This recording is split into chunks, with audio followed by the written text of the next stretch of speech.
লাইনটা তো ভালোই মারছো শুনলাম। বউ নাকি সরকারি স্কুলে চাকরি করে। জি ঠিকই শুনছেন।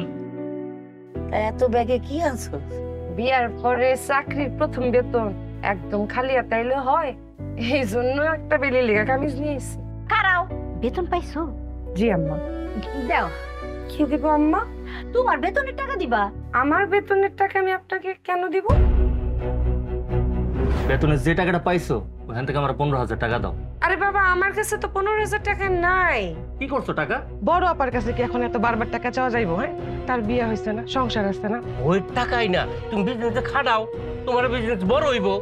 তোর তো বিয়ে হয়ে গেছে মা, তুই কি আর আগের মতো টাকা পয়সা দিতে পারবি? আমার টাকা, আমার কষ্টের টাকা, আমি কষ্ট করি, চাকরি করি, আমার বেতন। দাও না।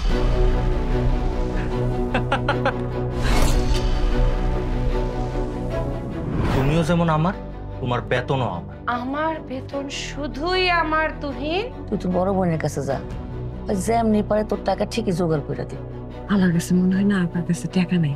বিয়ার পরে যেমন স্বামীর সমস্ত দায়িত্ব স্ত্রীর, তেমন স্ত্রীর সমস্ত দায়িত্ব স্বামী। তোমরা কি মানে পশু?